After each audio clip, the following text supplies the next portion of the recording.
Welcome to another week of From the Stands. I'm Will from the Stands, joining you from Austin, Texas. Let's go around the horn. Introduce yourselves for those who might not. Mikey. Hi, Mikey from the Stands, Mikey Rundown, OU student here in Norman and loving going to all the football games right now. And I'll throw it over to JJ. It's JJ Apostolico from Nazareth, Pennsylvania, Penn State alum, currently depressed. You sound depressed. You sound rough. It's been a long week. And I was very disappointed, obviously. We'll get to that at some point here. You know, I hate to say I told you so, but I feel like all season I've been trying to tell you guys so. The Minnesota right. game, obviously a lot to unpack from the last week. So let's jump right into it. Mikey, what was your biggest takeaway from the last? Well, I was just finally happy to see Minnesota finally do it. Oh, we're doing this early. JJ, you wanna go get a drink and let us I unpack figured this we'd game? get it out of the way. It's been all week. And then afterwards, that way you might as well get it done now. I mean, I like Minnesota. I'm a Minnesota Vikings fan, Skull Vikings. 38-7. I mean, it was just finally good to have a new team really in the playoff race, because I think they're probably the first one this season now to be like, besides LSU, I suppose, to be the real, one of the front runners, even though they're kind of behind everyone else. But hey, undefeated, so. Yeah, I think Minnesota's still not getting enough credit, and that may be deserved so, but I think what we've seen, and I've said this time and time again, their schedule that they drew this year, especially their cross-divisional schedule, is insanely easy. And I'm not saying that to degrade what they've accomplished, because obviously 9-0 is nothing to balk at. But once you have this easy schedule and you front load it, what you do, your team builds momentum, your fans get into it. And so when it comes time to it, you've got Penn State at home, you're going to pack the stadium. Your team has been winning all year. Your fans are into it. And it creates this environment that is just ripe for an upset. And that's exactly what we got. Yeah, for Minnesota, they're still 8th mostly because of their non-conference schedule. They have the 72nd ranked strength of schedule still, despite beating us last week, which is very far behind the rest of the top 15 in terms of their strength of schedule. But I was legitimately impressed by Minnesota last week, not just because they beat us, but mostly impressed by PJ Fleck. He's the real deal. If you didn't believe in his gimmicks before, that they're legit. He spanked James Franklin up and down the field all game long. He really did. He outcoached him from top to bottom. He put together the game plan that I thought they needed to do for us, and that was the quick passing game leading to the longer passing game, which allowed them to run the ball, keep the ball away from us. They toyed with us all game long. Our athletes showed up late, but it obviously wasn't enough. Yeah, I'm not going to talk about the offensive pass interference call. I'm not going to go there. We didn't deserve it. We didn't earn it. That was Minnesota's win. Yeah. So I guess keeping the trend rolling, JJ, what about your biggest takeaway? If this is your opportunity to pivot away from the Big Ten West, right? Yeah. Yeah, I'd like to do that. The biggest thing for me is how these midseason rankings, and especially the college football playoff rankings, they bring the absolute worst out of us as fans, because we take it so seriously. The preseason rankings or the midseason? I think right now, with how early these rankings come out, I don't think you could have them come out any later. But the ESPN has hit it right on the head with these rankings coming out on a Tuesday, because they are the talk of Twitter, of everything, of every social media platform for the next day. Oh yeah. I got into an argument with someone who's a Georgia fan who said that obviously they deserve to be ranked 4th because they haven't allowed a rushing touchdown all year. Not going off any metrics, not going off anything. Just, we deserved it because we haven't allowed a rushing touchdown all year, and defense wins championships. Damn it! And I'm like, oh boy. There was a guy on Twitter a few weeks ago, as an OU fan actually. So Mikey, you got to get your boys in check. Was trying to say that yards per carry was the only metric to measure the best running backs in the nation, and by that metric, OU had like the top 3 running backs in the Big 12 or it was some like ridiculous brain like puzzling. Well, here's my opinion on that. If it's a stat that makes Oklahoma look good, it's an amazing stat and obviously should be in consideration. Obviously. If it's a stat that makes us look bad, then there's something wrong with the metric. There's something wrong with the way they calculate it. And that's exactly what all of social media thinks, and that's why these rankings are toxic. Clearly, that's the only way to go.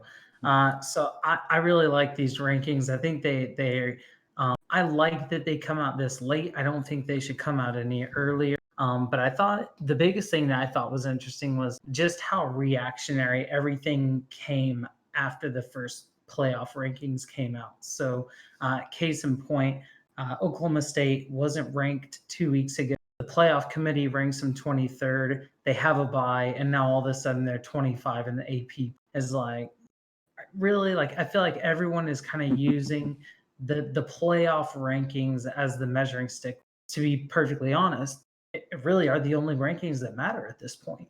It doesn't matter what the AP has at 4 and 5. It matters what the playoff committee has at 4 and 5. So the good thing that I think that we the rankings that were up there, Penn State, Ohio State, Georgia, Alabama, LSU, these teams all more or less will have to play each other. And we saw that last week with LSU and Alabama. And so, I think to your point, JJ, all of this is going to sort itself out. If you're a Baylor fan, like our producer Duncan this week, and you're mad that you're not ranked high, win your games. If you're a Minnesota fan and you're mad that you're not ranked higher, win your games. Maybe OU and Oregon and Utah, maybe you can't say the same thing, but there's a lot of teams out there that still control their own destiny. If you're mad about your rank, then win the rest of your games and it all sorts itself out. Yeah, there's very few teams in the top 10 that don't control their own destiny. I would say the 2 Pac-12 teams don't, because they're actually kind of relying on each other to be able to play each other. Alabama probably doesn't, just because they need at least one of those teams to lose. Yep.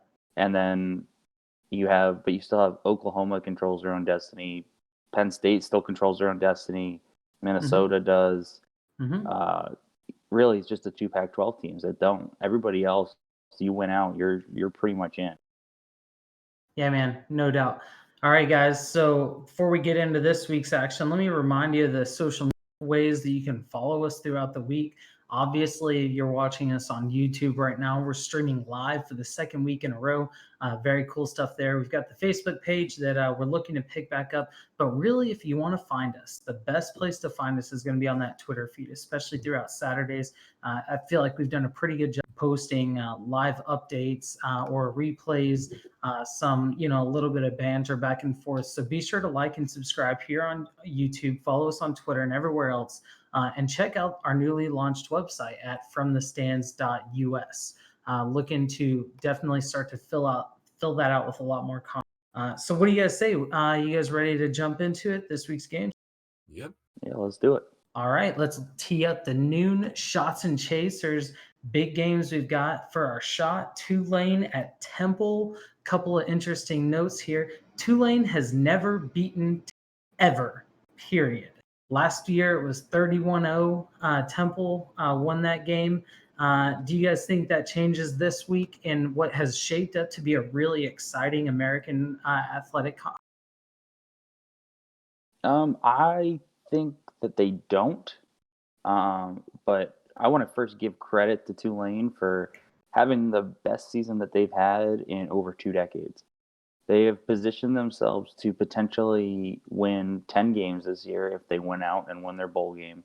They're probably not going to go to the conference championship game after getting blown out by Memphis, but this is a team that hasn't won more than 7 regular season games since they went undefeated in 1998. So they've positioned themselves to have a banner year in the last year of the decade. And I think that deserves to be applauded. But I think they're going up against a Temple team that plays significantly better at home. You see that they beat Memphis, they beat Maryland at home. But they struggled on the road. They lost to Buffalo by multiple scores on the road. So they're just kind of a Jekyll and Hyde team when it comes to being home, or being at Lincoln Financial Field, or being away from it. The lane. And I think that Temple's defensive line will be able to get to McMillan enough to Their defensive pull off line, the yeah. upset. Yeah, they've got 53 rushes or hurries on the quarterback. A lot of those turned into. But let's not forget Tulane's quarterback McMillan. He's got 12 rushing touchdowns, so he's kind of poised to take that pressure on and be able to.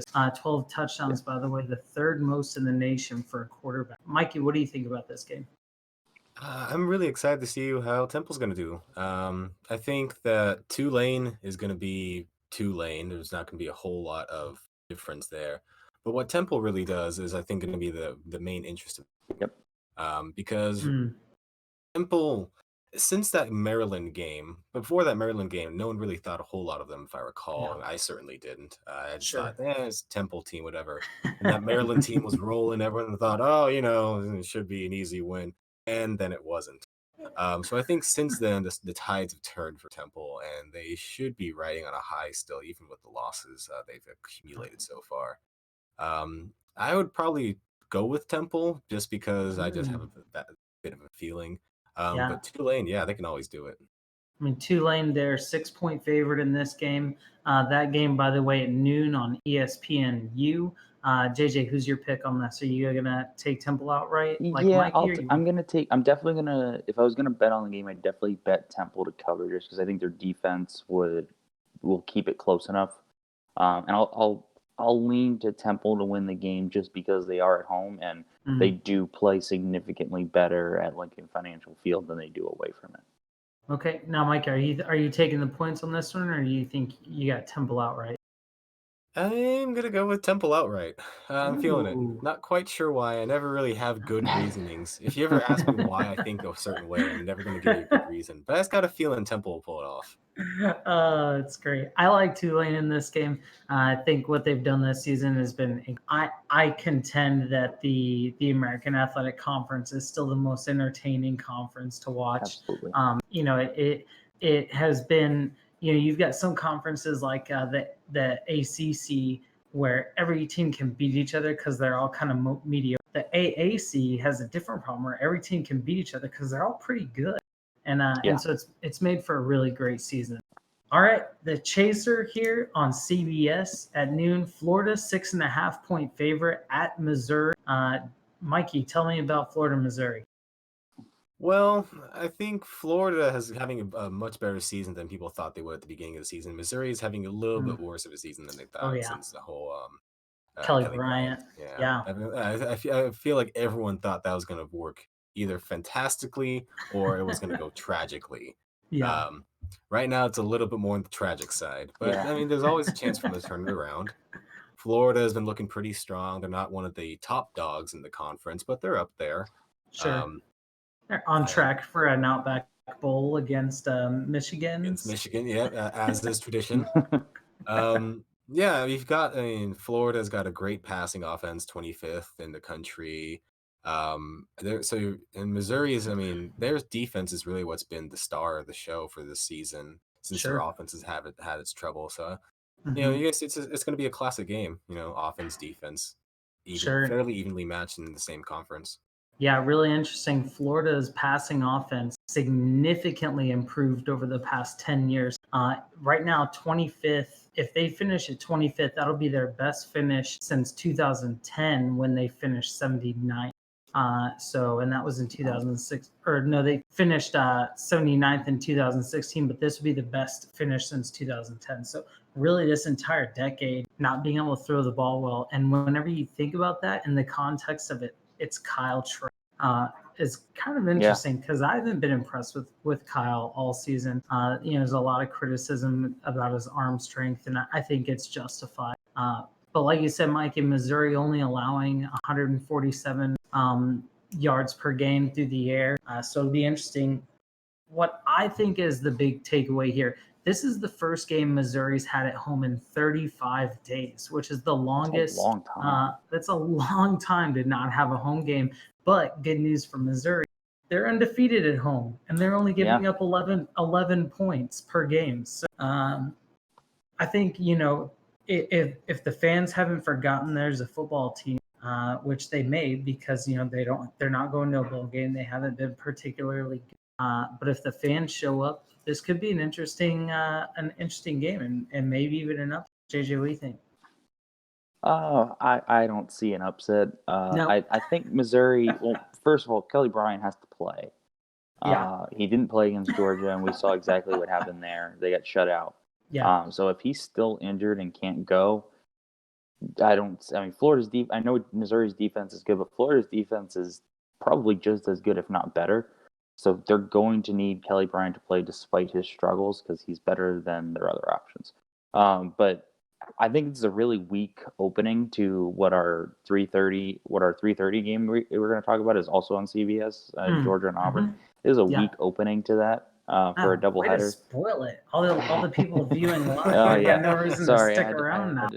Yeah, sorry if you couldn't guess, but yeah, the Florida and Missouri is not something that's jumping off the page for me. Missouri, though, you're right. They're 5-0 at home. They're 0-4 on the road. So another Jekyll and Hyde type team like Temple. Yeah. So this is kind of a game where I think you keep the channel on Tulane Temple and you just kind of keep an eye on it just in case Kelly Bryant pulls some Clemson like magic out of his hat. Yeah, I'm gonna need 3 screens. My game is on FS1, so I'm gonna have Oak State on the big screen and maybe this one on the iPad and this one on the cell. So it'll be an interesting time slot for sure. But now I want to get into a little don't tell me. And this is a game we've done a few times before. Guys, there's some really, really hot takes out there that are particularly bad. Starting to pick up a little steam. So I want you to tell me what you don't want to hear. Basically, don't tell me. JJ, what do you got? Okay, so I'm hearing this. This is at my own fan base in Penn State, who are a little salty after the news Chase Young will not be suspended for the Penn State game. Don't tell me that Chase Young should have been suspended for 4 games. 4 games is ridiculous. It's a ridiculous amount. And I know we wanted a better chance against Ohio State, but that doesn't matter. That's not happening. We're not beating Ohio State anyway. So don't root for this kid to not be able to play. Yeah. Because don't tell me he should have been suspended at all, honestly, because as from everything that we've gathered so far and everything that the NCAA had, he got loan money from a family friend that he has already paid back before the season started, so that his girlfriend could go watch him play in the Rose Bowl, a once-in-a-lifetime experience. Absolutely. Why, if I wanted to ask my parents when I was in college to loan me some money so I could go to Fort Lauderdale for spring break, I would have been allowed to do that. Why can't he ask for money from someone so that he can go have his girlfriend watch him play football? It's just ridiculous. It makes no sense. JJ, I want to see you. I want video of you. Probably back when you were in college, they didn't do media. I just wanted to see video of you taking shots off the ice luge in Fort Lauderdale. It's I don't know why this visual is really appealing, but yeah, my big takeaway with this is chasing self-reported. Like they came basically all the NCAA has done is dissuaded people from ever self-reporting. Because shout out Missouri again.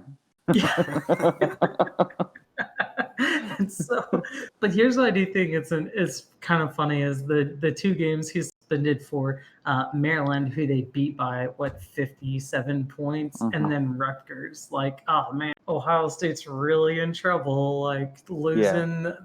And then the guy that stepped up in his place is really good. Yeah, he is really good. Granted, it was Maryland, but still, yeah. It makes it even more absurd that they suspended him because obviously it didn't matter. Yeah. It was just the NCAA flexing their muscles for no reason. And that's just what makes it even more annoying. Even to be an Ohio State player. It's stupid. It's just really dumb. Say that suspension had held at 4 games. Do you think it would have made a difference against Penn State or Michigan? No. As much as it pains me to say, it would have meant more against Michigan than it does against us, just because we have to go to the Horseshoe. Sure. I don't see us being able to go on the road and beat them. Michigan, I don't know. You never know. Maybe playing spoiler instead of being the favorite would have done them well. But I don't know. I don't think it matters. I think Ohio State's rolling. I'll gladly eat crow if it if we do beat them, but I just don't see it happening. Okay, Mikey, what do you got? Don't tell me. All right, I have been hearing this not really, not from a single Oklahoma fan, but Florida State. Don't tell me that Bob Stoops is going to Florida State. I mean, it may not be as serious as a belief for a lot of Florida State fans, but I see it all the time on Twitter and every once in a while in like Discord or something. Come I see on. like, hey, Bob Stoops, yeah, he might come. No. I I mean, just to be don't see it fair, happening. there aren't many jobs that I would unretire for. I don't know if Florida State's one of them, but you have to imagine it's in the conversation, right? I don't know. My thinking of it is, Bob Stoops, when he retired, it was kind of accepted that he was a little bit on the downswing, and also he was at that age that his father had, about the age his father was when he passed away on the sidelines, when Bob was a kid. And I can imagine that would be a pretty motivating factor to retire right there. Yeah. Him taking the Dallas XFL job was a bit surprising to me. I did not think that was going to happen. Yeah, I to be fair, that's more of a hobby than a job. Yeah, really. Exactly. Yeah, sure, he's the head coach and GM of the Dallas Renegades, I think they are. But an XFL team, a brand new experimental football team or football league, compared to one of the top dogs in FBS. Yeah, that's probably a bit cushier of a job right there. Really, honestly, college football. There's a reason college football coaches, like the top guys, make more money than some of the NFL guys do, is because they work a lot harder than the NFL guys do to be recruiting all year round. Yeah, like you're working all year. It's also the recruiting. Yeah. Yes. It's a lot of work. It's a lot of work, and I don't think that Florida State really is a top job at this point, mostly because of their facilities. Yeah. That's the reason Jimbo Fisher left. They would not invest money in their facilities, and you had a top coach, and even though he's part of the reason why they're kind of down the toilet right now with the situation that he left. Yeah. But the fact that you have facilities that are not up to standard with what would be traditionally considered.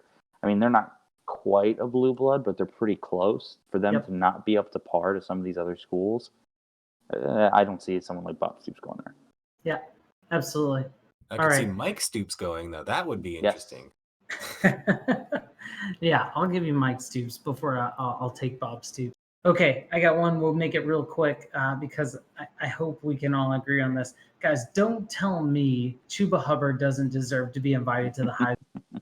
All right? And this is the total homer pick, and I'm fine with it because this guy just came off of a bye week, and he's still 150 rushing yards above the next best rusher in the nation. All right, and if either of you guys can even name the number 2 or number 3 rusher in the nation, I'd probably be impressed. It's not even it's not even close to who he's eclipsing right now. 1,600 yards. He's got a long of 92. He's got 18 rushing touchdowns, which is second in the nation. Levante Bellamy, who just had a great game last night for Western Michigan, has 21. But I mean, how ridiculous would it be if we keep perpetuating this idea that the Heisman Trophy is a quarterback award when you've got a running back so head and shoulders above his peers? Yeah, you're right. It's another reason why the Chase Young suspension really stinks, because he could have racked up some stats against Rutgers and Maryland. He was in that Heisman conversation up until then, and even though he had no chance to win, he should. That's ridiculous too. Like him and Ndamukong Suh, situation. Gosh, he should have won the Heisman his last year. Face stomp and all. Especially given there was no dominant quarterback that year either. They gave it to Mark Ingram, who had a solid year for a national title contending Alabama. Yeah. But this is the same situation. There's great quarterbacks this year, but I can't. Outside of Joe Burrow, definitely deserves to be in New York. You could argue that Jalen Hurts and Justin Fields could be there. Sure. But with Tua's injury, who else is there? If you're only going to have 3 people there, Chuba's got to be the next person. Yeah. No, I'm right there with you. All right, that's Don't Tell Me. Mikey, you won't tell people where they're on the internet. Sure, out there watching, be sure to like and subscribe here on YouTube, follow us on Twitter and everywhere else, and check out the newly launched website fromthestands.us. I like it. Thank you so much. All right, guys, what do you say we start talking about the 3:30 shots and chasers? I'm excited about this one. Probably the one of, if not, it's got to be the best time slot for the day, right? This is the absolutely. one. If you got stuff to do, make sure you're back in time for this one.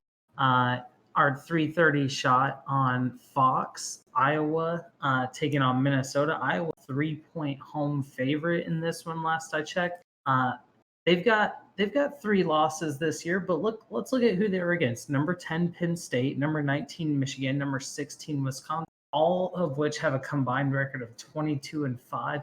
Oh, by the way, those 3 losses were 1 possession games. So, do you think that Minnesota has enough steam? And JJ, if you need to sit this one out, we understand. No, I can take this one.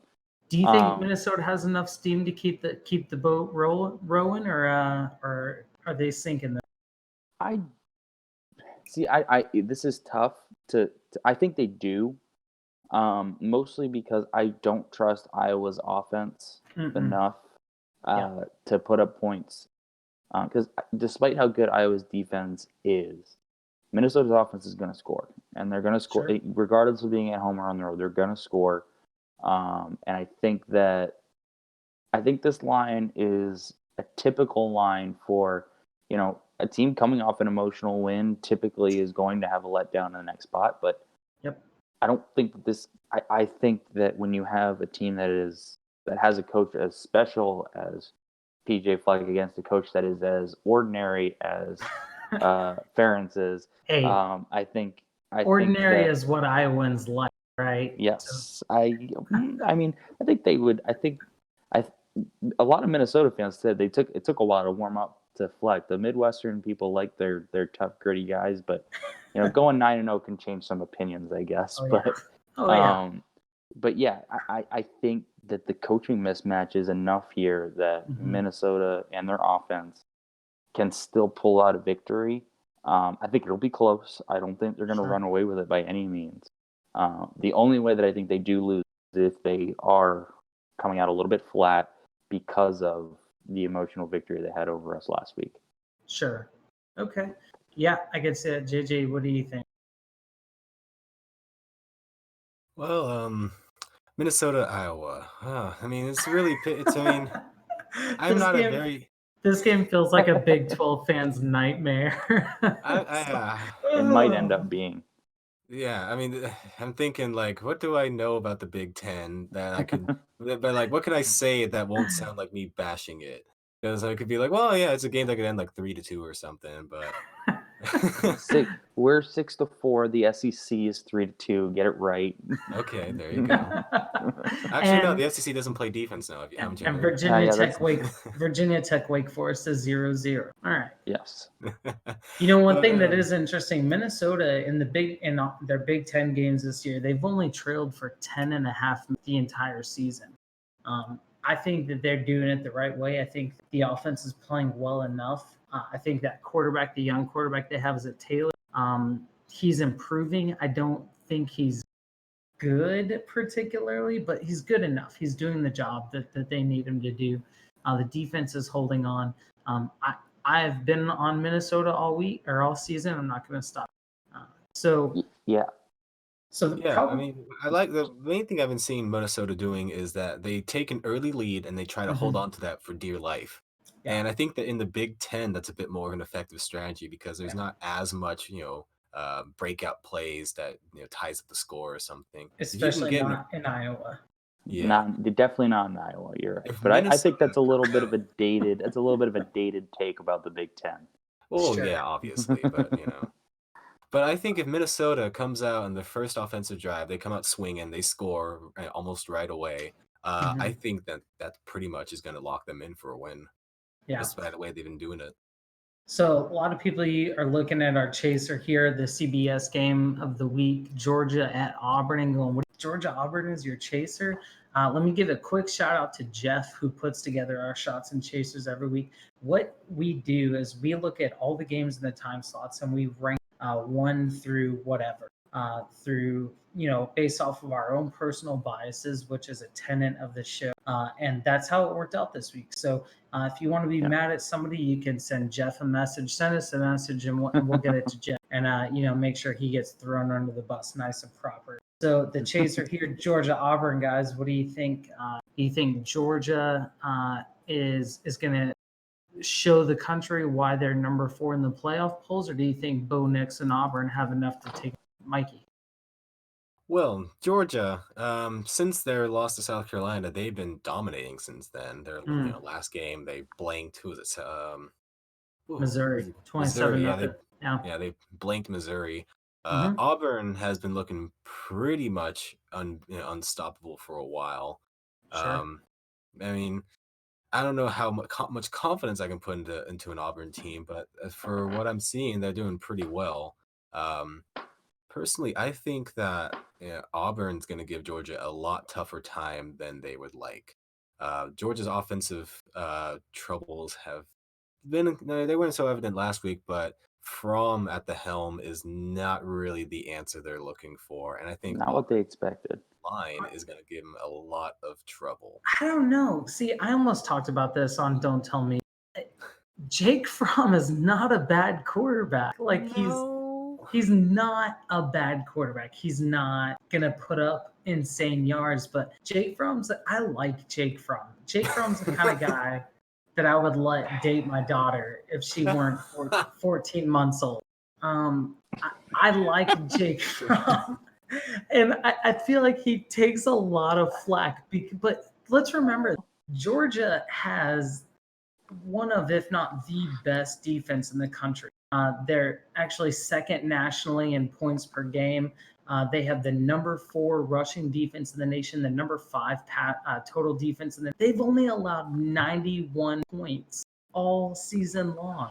When you have a defense that is doing that well, you don't need a great quarterback. And Jake Fromm is doing exactly what he needs to do. I think the one game that we saw, the South Carolina game, he made mistakes, and that's what cost them the game. All you need is Jake Fromm to go out there and manage a game and not mistakes. And Georgia will be fine. I was going to bring up, you brought up the South Carolina game. I was going to go there immediately after you were done talking, because he is the reason they lost that game. Absolutely, yeah. Solely the reason they lost that game. And as weird as it sounds, South Carolina is one of the better defenses that he has faced. Sure. I mean, Florida being the best defense, and then South Carolina might be the second best defense.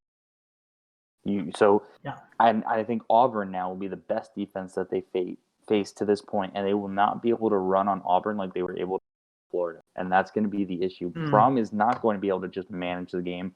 He's going to have to win them the game on offense. Yeah, and I don't know if he can do that at this point. He hasn't shown that he can do it all year. That's absolutely fair. Interesting note here, this game, the second most played game in FBS history. They've played this game every year since 1892, for 2 years in World War I and II. So this is the Deep South's oldest rivalry, 124th meeting of these two teams. Mikey, give me one final word on why I should watch this game at 3:30 on Saturday.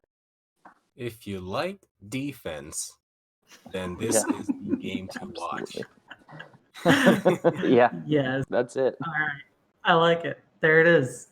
All right. Hey, we're going to do a segment now called Last Chance U. YOU. This is a segment that this is our opportunity. Sometimes we talk about players who are on their last leg, coaches who need a victory or they're out. This week I want to talk a little bit about teams that you think need to win in order to keep their bowl hopes alive, or maybe their college football playoff hopes alive. Mikey, I think you've got a good one teed up. Why don't you go ahead and lead us off? Yeah, I've been looking at TCU and Texas Tech. Okay. Because I think this was Texas Tech. I think Texas Tech fans were not having any hopes whatsoever for this season once Bowman went down. And now that they've got Duffy getting things rolling, and they've actually put together a fairly respectable roster right now. Sure. Yeah, I mean, they're not the best in the Big 12 by no means, but they're winning some games. TCU has been the opposite. I think TCU was posed to be a lot better than they ended up. Yeah. They always have the reputation of having the best defense or one of the best defenses in the Big 12, and that's still Mhm. kind of true. But Yeah. the offense has been really bad for a lot of these games. So Sure. I think this is going to be the turning point for both teams. Either one of them is going to save their season and gets this newfound hope, or maybe TCU, for example, is going to just keep going trending downwards. Yeah. It's going to be interesting. Yeah, both of these teams come into this game at 4-5. TCU, after the Tech game, they've got Oklahoma and West Virginia. So, if they lose this game, sitting at 4-6, it's going to be really, really hard for them to get those last 2 wins and get below. Yeah. And Texas Tech, I believe they in the season have they played Baylor? Of course, this They is when Yes, they have. Yeah, they did. They And played of course, both I think Baylor and Baylor Oklahoma. Yeah, really beat so them. after this in TCU overtime. game, they finished with Kansas State and then at Tech. So That's tough. absolutely must win this game if they think they're going to get to 6 wins. And even that's going to be, this game alone is not going to take a big upset, either in Manhattan or at home against Kansas State or in.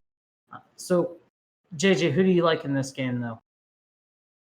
In the TCU Texas Tech game, I like TCU. I think they're the better Sure. team.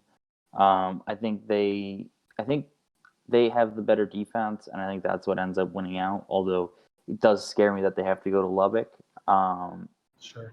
I think that TCU is the team that if they win this game, they have the best chance of going to a bowl game. If Texas Tech actually wins this game, there's a decent chance that both of these teams miss a bowl game because I don't think Texas Tech can beat Kansas State or Texas. Yeah, Lubbock is the type of town that you can watch your dog run 3 days. JJ, why don't you tell me who's on Last Chance this week for you? Let's get some Pac-12 action in here. I like the. We're going to talk about this game later, but the Oregon State Arizona State game. I think this is a must win for both teams if they want to make a bowl game. So I've mentioned this a couple times this season. So we went to the Oregon State Oklahoma State game earlier. I like Oregon State. I think they're right there, and I'm so happy to see the success that they're because it makes our win look much better. There you But go. I really think offensively they have the pieces there, and I think we've seen throughout the season that those pieces are really coming together and they're firing on all cylinders. But tell me why you think what kind of position are we looking at for these two teams? So Arizona State sits at 5-4, so they need one more win. But this is by far their most winnable game left on the schedule because they host Oregon next week, which is obviously not going to be an easy one by any means. And then they have a rivalry game against Arizona, which is an absolute toss-up. So if they want to guarantee that they're going to go to a bowl game, they need to go into Corvallis and beat Oregon State, who is 4-5. And if they want to go to a bowl game, they need to go 2-1 down the stretch. And they've got to go to Pullman, and then they've got to go to Eugene. So they need this one just as bad. Absolutely. What do you think? Are you firm for Herm, or are you gonna go on this one? It's tough. This game is in Corvallis, but I think Washington kind of put out the blueprint on Oregon State last week, and I think that is a strong defense and just enough on offense. And I think that's kind of exactly what Arizona State has done all year long. So I would go with Arizona State here. Yeah, absolutely. All right, our 7 o'clock. My Last Chance you actually leads us right into the 7 o'clock shots and chasers. Let's talk about OU and Baylor and the situation we have in the Big 12, where an OU team obviously can't afford to lose because I feel like 2 losses at this point takes them out of the playoff hunt. But Baylor, I think that a 12-1 Baylor, if Baylor somehow loses this game, gets to the conference championship game, and beats OU, is that enough for Baylor to make a case to the playoff committee that they deserve to be? Mikey, you're probably this one hits closest to home to you. Tell me what you think. I think losing and then getting a rematch in the conference championship and winning that rematch has done well for the last team that did it, Oklahoma. Yeah. I think if that same situation happened with Baylor, then it would be tough to leave them out. Sure. Because it's you could say, oh well, they're a one-loss conference championship, but that one loss was the one that they eventually beat again. So it's really kind of like a no loss in a way because it kind of covers it up. It really depends on if Baylor loses this coming game, how badly that would be. If it's a close game, then I think they'll get a lot more leeway in the end. Sure. But if we drop 50 on them and they score like 10 or something, then in McLean everyone's Stadium. gonna count them out. Is that your official prediction? Yeah, 50-10. Well, my official prediction would probably be somewhere in the ballpark of let's say 7,000-3. Yeah, let's go with that. Oh, you gave him a field goal. That's nice of you. From the stands, we always give up a field goal. Yes. From the stands where we just shower the Kool-Aid all ourselves. JJ, yes, no. Do you think OU controls their own destiny for the college football playoff? I think they do, just because of how much teams in front of them still have to play. But I want to say tentatively yes, but there are some very specific situations where I think that they don't. I think a specific situation is if Georgia wins out and they beat LSU, I think Oklahoma is left out. What about even if they went out? Do you think Baylor, if they were to lose this game, they could still control their own destiny? No, definitely not. I think Baylor needs to win this game, mostly because they're playing at home. You're playing at home. It doesn't mean as much if you avenge it on a neutral field. Like, you're supposed to win. Like, if you're a playoff caliber team, you need to beat even slightly. If Oklahoma is a playoff caliber team or slightly below, you need to beat those type of teams at home. And if Baylor can't do that, I mean, that's something that we saw Minnesota was able to do, and that jumped them up into the top 10. I think if Baylor loses this game, it kind of confirms that I don't think they're quite on the level of the other teams that are being talked about for the playoff. But I do think they need to win this game to have a chance to get to the playoff. Yep. Gameday is in town for this. Baylor's only hosted game 2 other times. They're 1-1 in those games. Kansas State in 2014, but lost to OU in 2015. Undefeated. Do you think that streak continues, Mikey? Well, because the real fan inside me just wants to come out burst and say they ain't got no chance. No way. Nah, it ain't happening. Baylor ain't played nobody. They've literally played this. Except that they beat the team that beat you. I've never seen a team scrape by win after win so many times. They are undefeated. I am not going to take that away from them. But they are not. They're probably the least convincing undefeated team you've seen in quite a while. Yeah, I don't know. This game is going to be the defining one for them. Yeah, I don't know what it is about this team. If Baylor's defense is 19th nationally in scoring, only giving up 19 points per. I haven't decided yet if Baylor's defense is good or if the teams they've played just haven't brought their A game. I think this will be the biggest test if their defense is able to actually step up and shut down Jalen, who has been rolling over the bad teams they've played, but really struggling against those top 40 teams that they've had on the schedule. It would be really interesting to see kind of that juxtaposition. All right, let's push ahead. The 7 o'clock chaser here, UCLA at Utah. Important game here for the Utes because UCLA is on a little bit of a tear. They got a little bit of a tear. Well, 3-game winning streak. They started out 1-5. They're 4-5 now. Decent wins against Colorado and Arizona State and Stanford. But they have struggled against San Diego State and Oregon State to name a few, and they were part of that steamroll by OU. Mikey, what are you gonna? Obviously, you're gonna be a little preoccupied in this time slot, but are you gonna have this on the second screen? What are you looking for? Well, really it depends on what the host is for the watch party I'm going to, what he's feeling like. I will be tracking this game. I'll be tracking the score on my phone. I won't necessarily be watching it, I don't think. That's fair. But Okay. I am interested to see because when we beat UCLA early in the season, pretty much everyone thought, "Wow, this is probably one of the worst teams in FBS right now."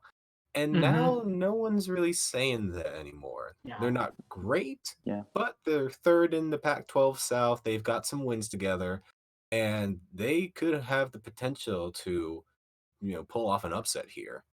Yeah. I don't think it's going to happen. I think Utah should handle it pretty easily, but their track record against teams from LA isn't stellar this season, if you catch my drift. It's going to be a really interesting one, I think. Well, and this is a night game on the road at elevation, which there. If you guys have ever been to somewhere of high elevation, it's no joke. We lived in Colorado for a while, and I remember moving into our house, carrying boxes up the stairs, getting to the top, and go, "Oh, what just happened there?" Day one, and so it can't. Not enough to be said for just the environment that they're going into. JJ, what do you think? I'm very intrigued by this game. It's definitely going to be on the back burner compared to Oklahoma Baylor just because I think it has more playoff implications. But this has playoff implications because very indirectly. Yeah. If Utah doesn't win this game, if UCLA pulls off a 20+ point upset, they control their own destiny to win the Pac-12 South. They actually would own the tiebreaker over Utah, and would also bring USC back into the conversation to win the Pac-12 South. Utah would then be third in the pecking order, which not only screws Utah, I mean they'd be out with this loss, but also screws Oregon because I said at the beginning they need Utah and Oregon need one-loss teams when they play each other for the winner to be able to go to the CFP. Yep. If Oregon's playing 7-5 UCLA, it doesn't really matter if they're the Pac-12 champion, in my opinion. That's not really a notch on your belt that you beat UCLA, who's 7-5. You hit it right there on the head. All right, JJ, real quick, why don't you tell people where they can keep this train rolling? You can find us right here on YouTube where you're watching us now, but most importantly, you can find us on Twitter at From the Stands US. That's where we'll be live streaming. We'll be live tweeting a lot of the games, have highlights and different things like that. Also, very important, if you guys want to read some articles by some of the guys on our staff, you can find us at our newly launched website at FromTheStands.us. Some very good content going up there. Everybody should go take a look. Yeah, we're always looking for content creators, and so this is the home for you. This is for fans, from fans, and so looking for just that fan perspective. You don't have to be devilishly handsome like the three of us, or really smart about football and correct all the time, because bring your bias. Yeah, bring your bias. Let's talk about winning a football game by 6,997 points. Or if you want to talk about how not allowing a rushing touchdown should get you into the college football playoff, write an article about it. Just write that article, and we'll probably put it up on the website. Speaking of teams going to the playoffs, let's go bowling and talk about a couple of teams that are still a toss, but I really do have a good shot. And actually, what I really want to do with this segment is really give some kudos to some teams that are haven't traditionally done well, but are having a great. A couple of them in the Big Ten. JJ, why don't you start us off with one? Yeah, so one that's might be there's you said there's two, but I think the one that has been the biggest surprise is Illinois. For them to be in the spot that they are right now, to knock off Wisconsin and really end their CFP hopes, to put together a 25-point comeback against Michigan State, who is not bowl eligible yet now after that game. That's right. To get to become bowl eligible with that kind of win, they've been impressive. They've rattled off 4 straight wins, including the Wisconsin game, and after that Minnesota game where they got trounced. A lot of people were leaving Lovie Smith left for dead, but now I think people in Illinois are pretty happy that he's still the coach. Oh yeah, absolutely. I'm gonna carry on the Big Ten talk, and how about Indiana, guys, ranked for the first time since when? Like, and more importantly, when was the last time the Penn State game was a ranked on ranked game? So that one's coming up at 11 a.m. Is that the big noon kickoff? I think. Nope, that one's on ABC. ABC at noon, you can watch the number 24 ranked take on the number 9 ranked Nittany Lions. Probably the first time in who knows how long that's been a ranked on ranked game. Kudos I don't know to if the it has Hoosiers. ever been ranked on ranked. You know, we're gonna get our crack team of data scientists on that, and we'll see what we can find out. Indiana's only beaten us once. I'll just throw that out there. No way. What you mean, like one time period? Ever. They've only beaten us one time. Shut up! I refuse to believe that. 100%. They've only beat us one time. That sounds about the Bedlam rivalry, you know. Wow. You know it was coming. You always know. Is that what we're gonna do? We're gonna fight on this show? Is that where we're going? You're never safe around me. So just for record's sake, Penn State is 21-1 versus Indiana. Okay, I didn't realize it was only like 22 games. That's so of those 22 games, I can see it would be where they would have ever been ranked versus ranked. But good night. That's a worse record than the Bedlam record. So I would say Bedlam is a all sport rivalry. Okay. See, the only people that say that are Oklahoma State fans. Because we own the all sport rivalry. And anyone outside of it is going, huh? Golf? What? I need to get some popcorn for this right now. Hey, now. All right. This is going to be the Bedlam showdown for the rest of the hour. Let's go. I've been thinking about this. I think you and I need Bedlam next season. I've never been to a game stadium. And I would really look forward to it. And if we can get some of our players back, if we can keep them away from those draft monkeys, I think we'd have draft monkeys. We'll see how it goes. Yeah. Hey, I want to give some kudos to Wake Forest. We're able to get Bola and looking pretty good until their receiver went down. Jamie Newsom, is that? I can't think of his name off the top of my Newman. He's been a pretty solid quarterback for the Deacon Demons. Demon Deacons, you guys know what I'm talking about, for the D. So kudos to Wake Forest. Like I said, their star receiver down.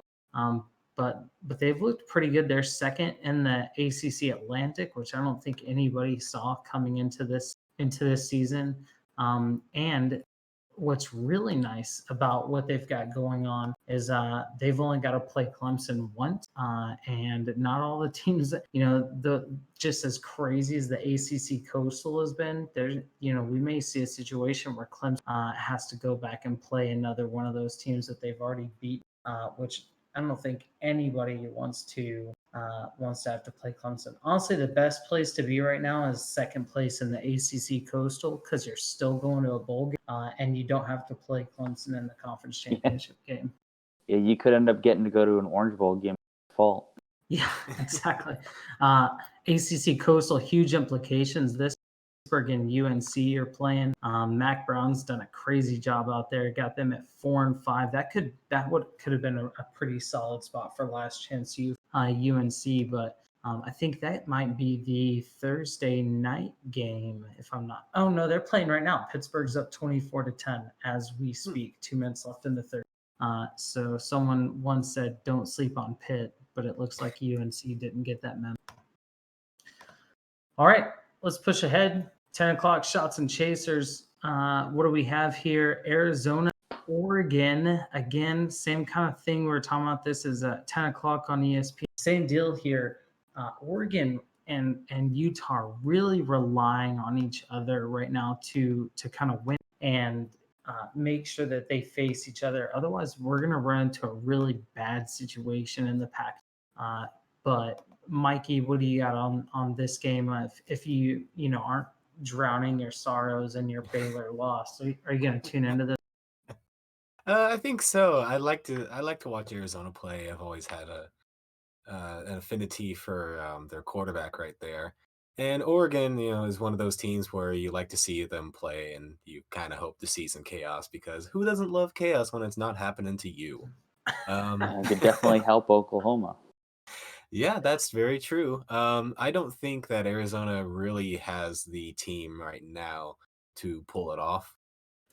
Maybe earlier in the season they could have, but Sure. right now it's going to be a bit tough, especially since Oregon hasn't really looked back since the Auburn loss. They really haven't had a whole lot of struggles. No, they really haven't. So yeah, it's gonna be a tough one for Arizona. Just gotta hope they hang in there.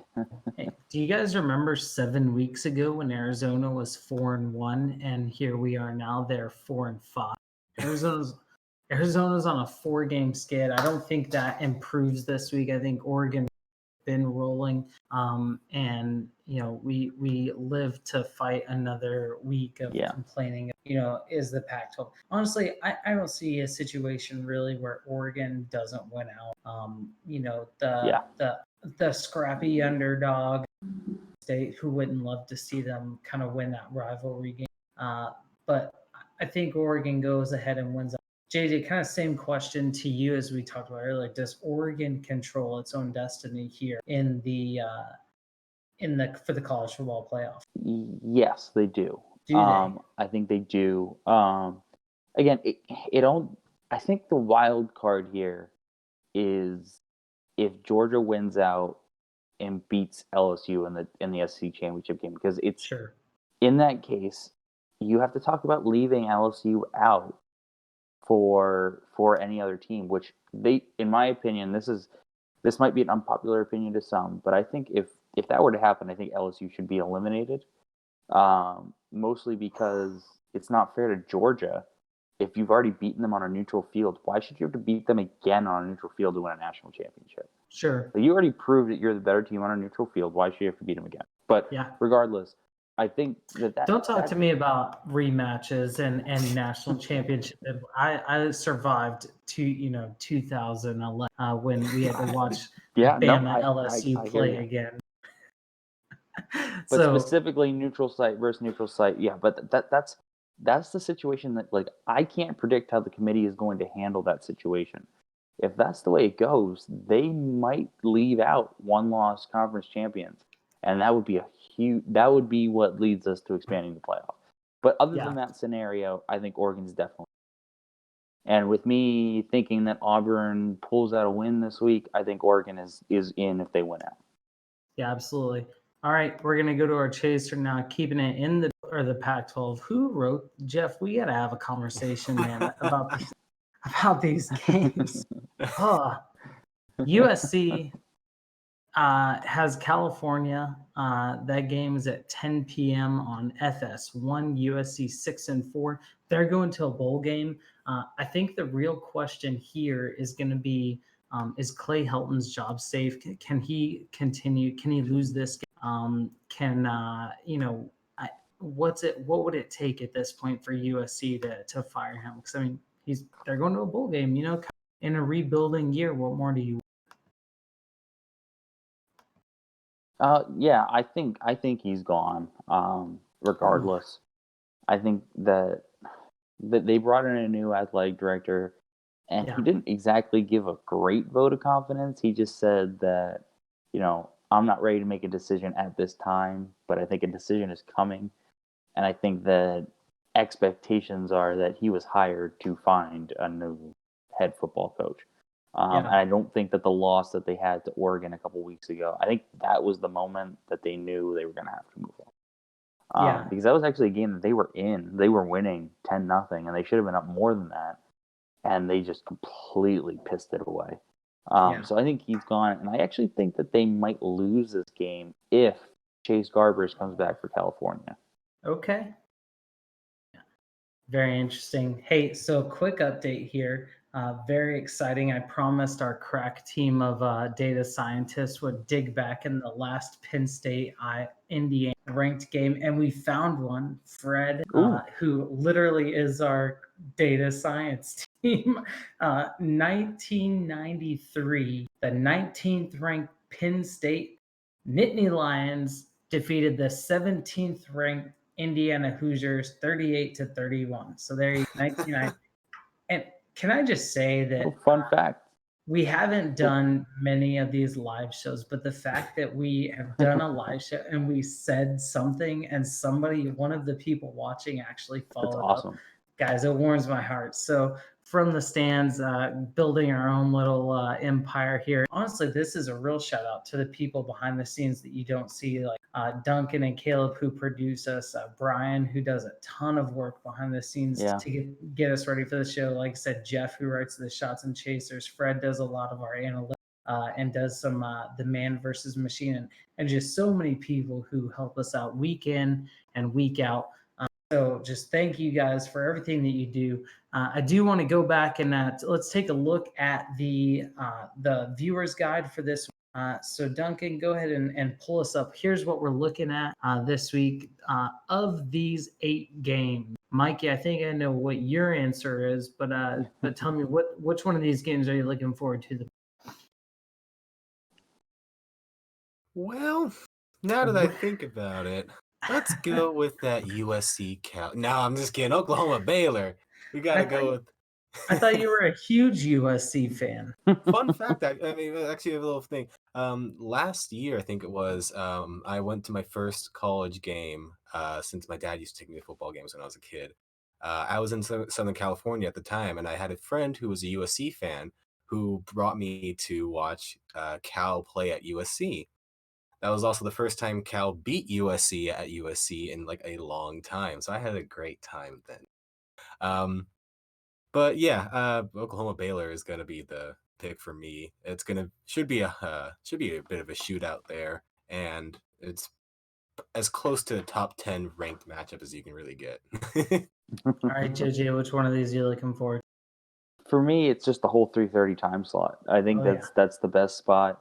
I mean, especially for me as a Penn State fan, I get to choose between: do I want a more quality win over Iowa, or do I want a quality loss against Minnesota?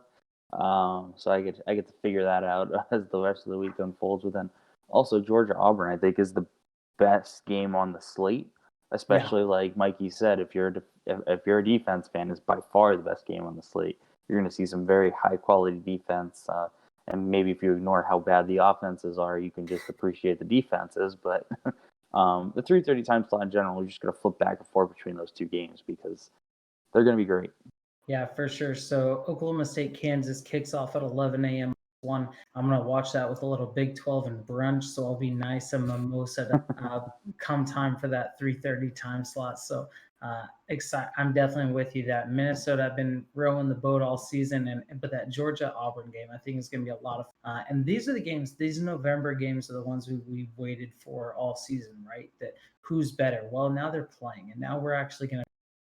The one thing I will say is there is a lot of Pac-12 on this board, and I don't like it because, as you guys, every week we carve out 12 seconds to talk about my least favorite conference. So why don't you go ahead and get the timer up on the board, and we'll do it. How ridiculous is it that we have Oregon and Utah, who either one could very playoffs, but they have to rely on each other to meet in the conference championship game or the other? There you go. That's we literally mean 12 seconds. 12 seconds. So there it is. All right, Sunday storylines, guys. When we wake up Sunday morning, JJ, what are you looking forward to checking out, or what do you think is going to be the top story coming out of this slate of games? Well, I think the top story is going to be, and it helps Penn State, but I think the top story is going to be that Georgia was overranked at number 4 when they lose to Auburn. I think that Georgia is getting. I think that the committee was trying to send a message that they're rewarding a team for going out and scheduling a tough game at a conference, and that's the reason why they're the top-ranked one-loss team. But I think the flaws that showed up in the South Carolina game, they're still there. They're still flaws, and they're going to show up again against a top defense like Auburn, especially on the road in Jordan Hare against odd year Auburn. It's destiny. Fair enough. Mikey, what are you looking forward to Sunday morning? I'm going to be looking to see what the state of the Pac-12 is, because you know that it's not going to be their normal. We already did the Pac-12 Seconds. Shut it down. I'll make it quick then. You know that Pac-12 After Dark is going to be a thing, and I want to see when we wake up Sunday morning what the end result is. Yeah, what sure. happened, what crazy things happened, because I don't think a lot of people are going to stay up that late to watch the end of those games. I will. I will too, but I know people that don't. You know, one thing I miss is being in college and being out at the bar till 2 a.m. and just having those games on the screen. Definitely kind of miss those days. Now I have like responsibilities, and regardless of how late I stay, my daughter's waking up at 7 a.m. So I'm kind of screwed if I stay. I'm really looking forward to Sunday morning. Is seeing if we're gonna get to tell our children about a 10-0 Minnesota Golden Gopher team. I'm embracing it at this point. You know Yeah, I was about to say. And I was talking to our friends over at CFB Ball today, and they have something really special for us planned. If Minnesota hits 10-0, we'll have that to look forward to on next week, which is a great segue to close out. So, guys, thanks for another great show. I think this is number 13 in the books for us, and I would say it was not unlucky.